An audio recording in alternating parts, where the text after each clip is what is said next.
En esta oportunidad, queridos amigos, vamos a hablar de un tema que tiene como título Dios siempre es primero.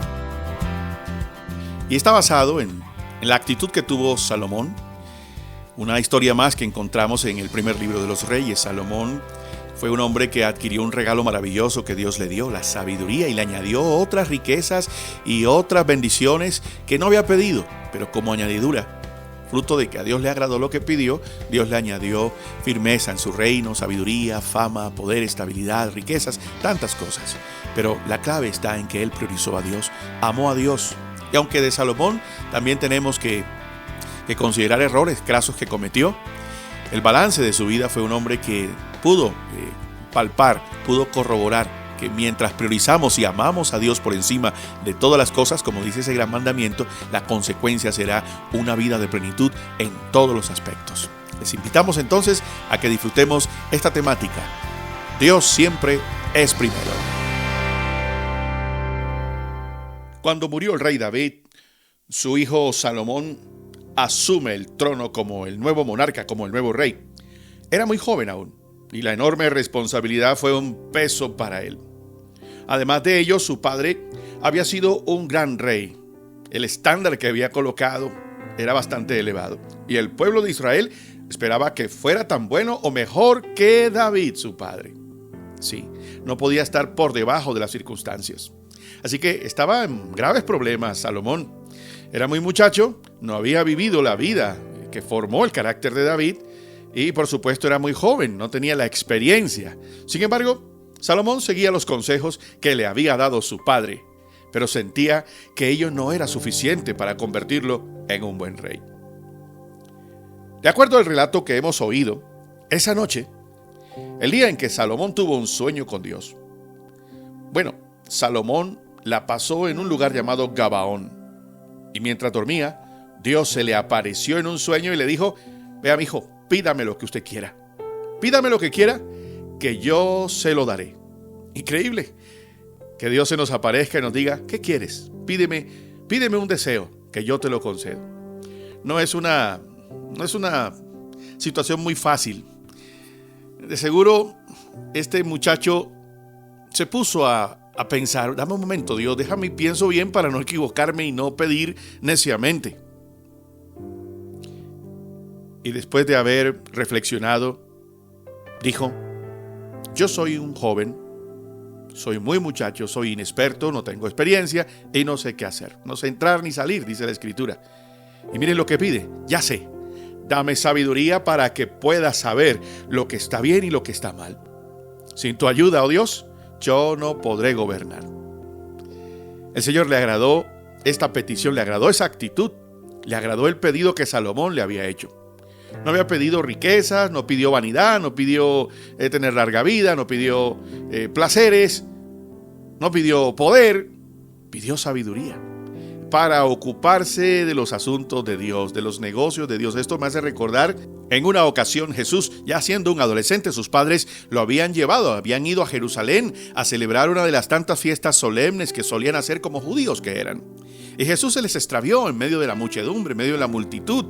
El muchacho precozmente empieza a hacer aquello para lo cual había nacido, había venido a este mundo. Estaba hablando con los ancianos, con los sabios de las escrituras, de la ley, hablando de los asuntos del reino. Y cuando por fin, después de 3 días de mucha ansiedad, preocupación, María y José, sus padres, le abordaron: hijo, llevamos 3 días buscándote. ¿Por qué nos has hecho esto? ¿Por qué eres así? Y el chico pareciera una combinación de irresponsabilidad o de ser indiferente a esa preocupación. Y mire cómo responde. Él dice: ¿por qué me buscaban? ¿No sabían que en los negocios de mi papá, de mi padre, me es necesario estar? Sin embargo, el chico entendió que era tiempo de volver con sus padres, que no era su hora, no era su momento. Vemos ese celo por estar ocupado de las cosas del reino de su papá. Y eso agradó a Dios cuando Salomón pide sabiduría, porque la pidió no para ser el hombre más sabio del mundo, sino para administrar los negocios de Dios, para administrar con sabiduría, gobernar la tierra, el reino de Israel, el pueblo de Dios. Y eso agradó al Señor. Eso le agradó a Dios, porque, en otras palabras, Salomón priorizó priorizó los asuntos de Dios. Jesús nos dice en su santo evangelio: mas buscad primeramente el reino de Dios y su justicia, y las demás cosas vendrán por añadidura. Eso dice la Biblia. Bien, vemos entonces que a Dios le agrada esa petición que este varón hace, que este joven rey le hace a Dios, ¿sí? Y miren lo que Dios le dice: voy a darte sabiduría, te voy a dar inteligencia, serás más sabio que todos los que han vivido antes o vivirán después de ti. Uf, qué tremendo regalo. Y en segundo lugar, mi querido Salomón, también te voy a dar lo que no me pediste. Lo que no pediste será también para ti. Te voy a dar riquezas, te voy a dar mucha fama, te voy a dar mucha gloria. Y aunque no hayas pedido eso, te lo voy a dar. Mientras vivas, no habrá otro rey que tenga más riqueza, más poder, más sabiduría que tú. Así que disfruta de todo ello. Pero la clave está en que me priorices, en que me des el primer lugar. Dios le dio a Salomón riquezas, poder, le dio fama, le dio estabilidad, le dio firmeza en su reino, le dio sabiduría, sagacidad, inteligencia, corazón entendido, porque Él le dio el primer lugar a Dios. Y eso pues se resume en cómo comienza este pasaje que estamos estudiando.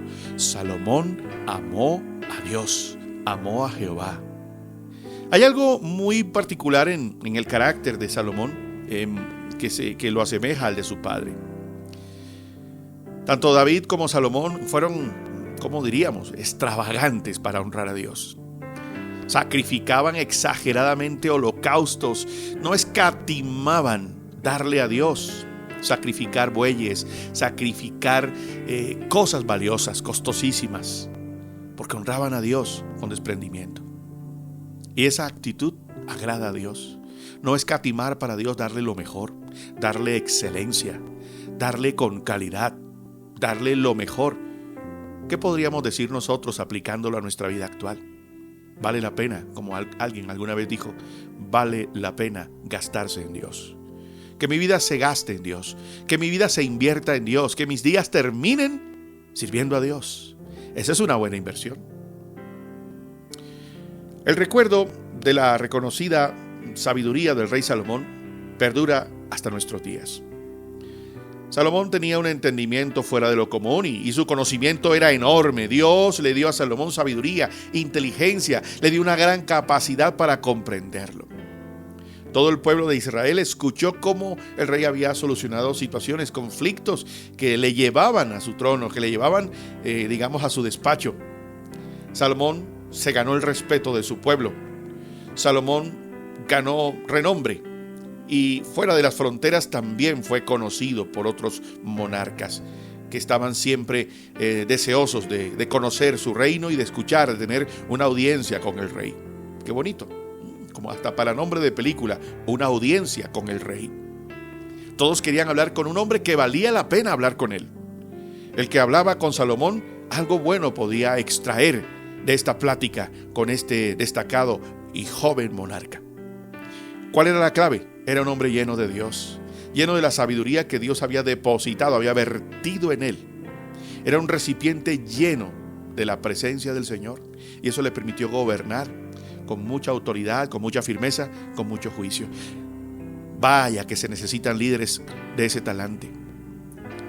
Hoy, más que nunca, necesitamos hombres y mujeres llenos de Dios. Y el que es lleno de Dios será lleno de entendimiento, de sensatez, de sabiduría, de prudencia, de autoridad, de mansedumbre, de carácter. No será una persona indecisa, no será una persona que divaga entre dos pensamientos, no será una persona insegura. Nuestras familias necesitan eso.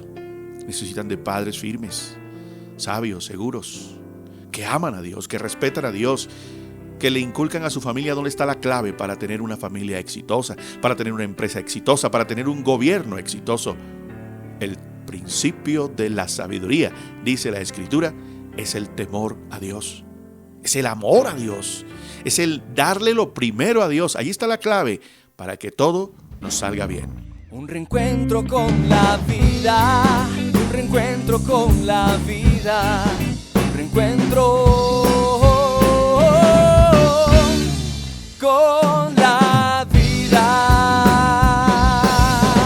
Reencuentro con la vida, con Pedro Caballero.